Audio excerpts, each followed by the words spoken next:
Bonjour à toutes et à tous, je suis ravie de vous retrouver dans cette nouvelle édition du Noté pour vous en images. Alors cette semaine, et en attachement de votre Noté pour vous numéro 286, je souhaitais attirer votre attention sur trois points différents.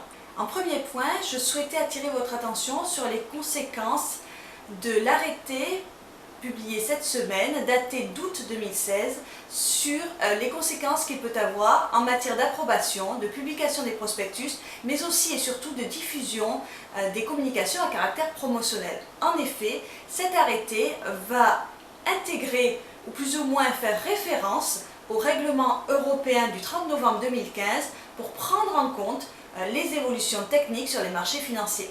Alors c'est un règlement qui était important dans nos matières et dont on attendait la transposition.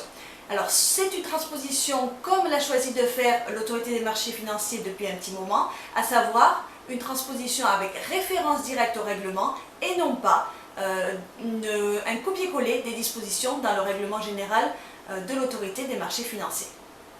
Alors quels sont les points qui sont intéressants et qui nous intéressent nous plus particulièrement dans ce document? C'est tout d'abord la dérogation à l'obligation de publier un prospectus lorsque les titres sont déjà admis sur un marché réglementé. En effet, il fallait pour cela avant soumettre une documentation qui soit traduite en français. Alors désormais, lorsque le prospectus a été rédigé dans une langue usuelle en matière financière, à savoir le plus souvent en anglais, il y a cette dérogation de l'obligation de publier un prospectus qui va pouvoir jouer. Le deuxième point qui est intéressant concerne la procédure simplifiée d'instruction du visa. En effet, on va avoir la possibilité d'avoir une notification désormais du visa dans les 3 jours de négociation, donc très rapidement, dès lors que la documentation complémentaire qui doit être fournie répond évidemment aux exigences du règlement du 30 novembre 2015. C'est donc une facilité qui est mise en œuvre, mais par contre avec des conditions assez strictes à remplir pour pouvoir en bénéficier. J'attire par ailleurs votre attention sur toutes les nouvelles exigences sur les communications à caractère promotionnel. Vous verrez qu'il y a des articles qui ont été modifiés et des articles qui ont été ajoutés. Donc c'est un champ d'application important de modification de ce règlement du 30 novembre 2015 qui va maintenant s'appliquer dans la réglementation française.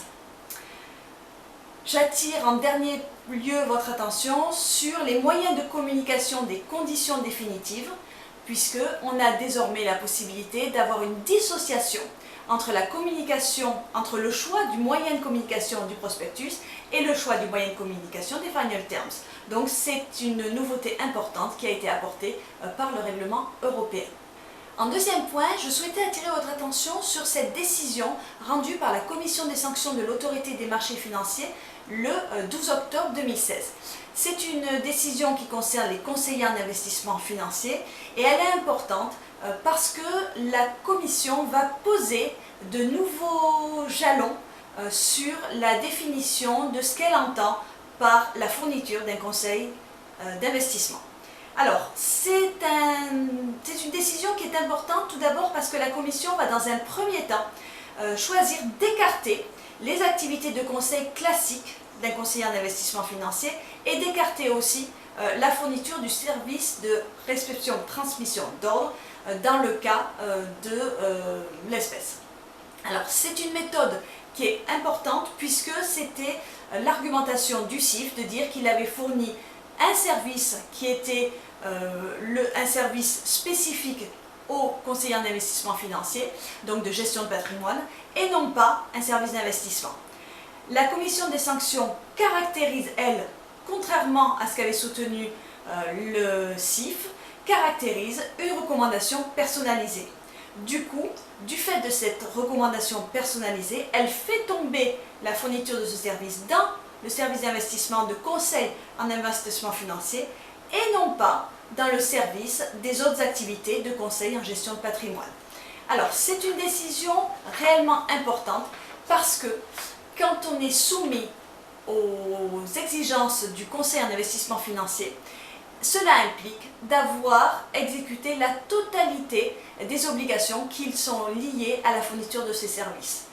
Or, le CIF, et généralement de nombreux CIF, préfèrent dès avant la conclusion de toute transaction avec tout client, mettre en œuvre un système où ils prennent la précaution d'affirmer que ce service de conseil en investissement ne sera pas rendu au client. La Commission confirme que les affirmations précontractuelles, même validées par les clients, ne peuvent faire obstacle à la qualification de conseil en investissement financier. Désormais, au vu des éléments retenus par la Commission des sanctions, il est légitime de se poser la question de savoir s'il est encore possible à un conseiller en investissement financier de proposer un investissement à un client sans devoir lui fournir nécessairement un conseil en investissement financier. La cible. Dernier point que j'aimerais aborder avec vous concerne la réglementation applicable au sondage de marché. Alors ce n'est pas une réglementation telle qu'on a l'habitude d'en voir en matière d'abus de marché, puisque ce sont simplement des guidelines qui ont été publiés par l'ESMA cette semaine en matière de sondage de marché, mais plus précisément de personnes visées par les sondages de marché.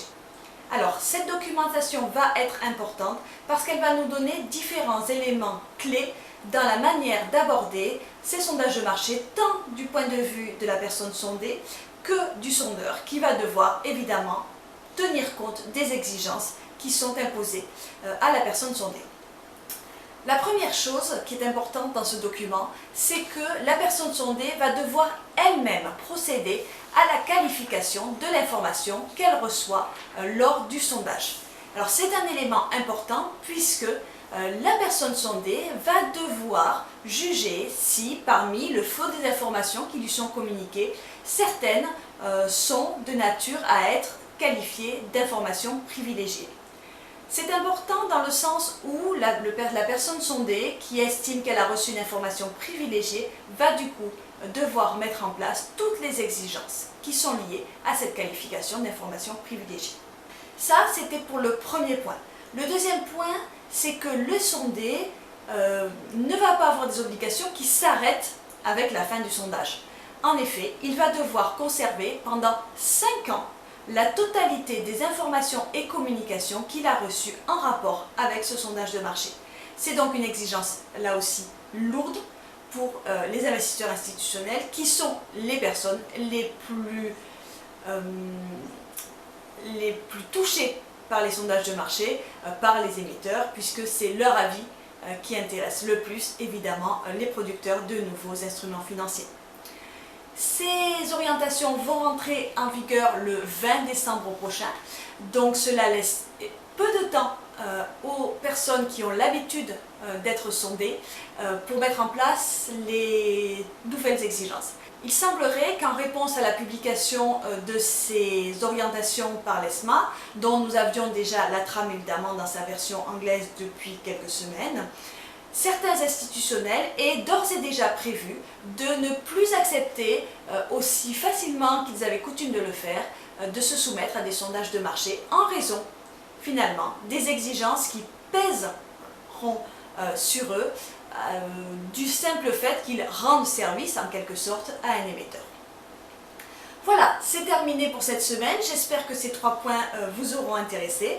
Je reste à votre disposition, comme vous le savez, pour toute question concernant ces points, mais également l'ensemble des autres points qui figurent dans votre Notez pour vous numéro 286. Je vous souhaite de passer un excellent week-end et à la semaine prochaine. Au revoir.